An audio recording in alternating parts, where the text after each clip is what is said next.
হে everyone, তোমরা সবাই কেমন আছো? আশা করছি তোমরা সবাই খুব খুব ভালো আছো। আমি খুব ভালো আছি।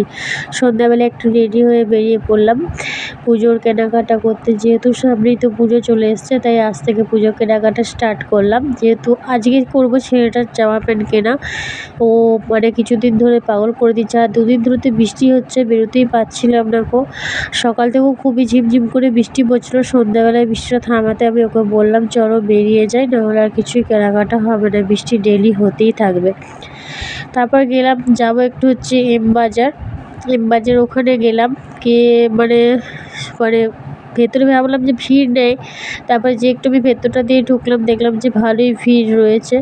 তারপর আমি পাশ কাটিয়ে চলে যাচ্ছি, এদিক দিয়ে কালেকশনগুলো দেখছি, ছেলেদের খুবই ভালো আছে। তারপর এখানটায় গিয়ে এখানে ভালোই ভিড় ছিল। তারপর গেলাম বাচ্চাদের কালেকশনের এখানে, বাট ছেলেটার জিনিস পছন্দ হলো, বাট ওরা ট্রায়াল করতে দিল না, সেই জন্য ওখান থেকে বেরিয়ে চলে আসলাম। আস্তে আস্তে যাচ্ছে, আর ও আমাকে বলছে যে মা আমি এবার বাজার কলকাতায় যাব, নইলে ভি মার্ট যাবো। আমি বললাম ঠিক আছে, আজকে বাজার কলকাতায় চ, পরদিন ভি মার্ট আমি নিয়ে যাব। তারপর ওখান থেকে আস্তে আস্তে হেঁটে হেঁটে যাচ্ছে, আর দেখছি রাস্তাতে পুরো জল জমে আছে। আর ওকে বলছি যে ভালোই বৃষ্টি হয়েছে এই দিক দিয়ে। আর তারপর চলে এলাম বাজার কলকাতার সামনে।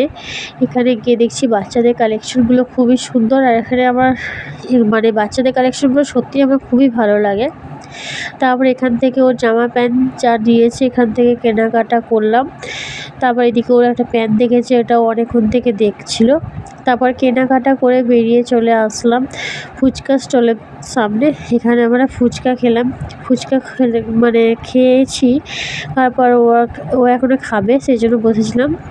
তো আজকে ভিডিওটা এতটুকুই, দেখা হচ্ছে পরবর্তী ভিডিওতে।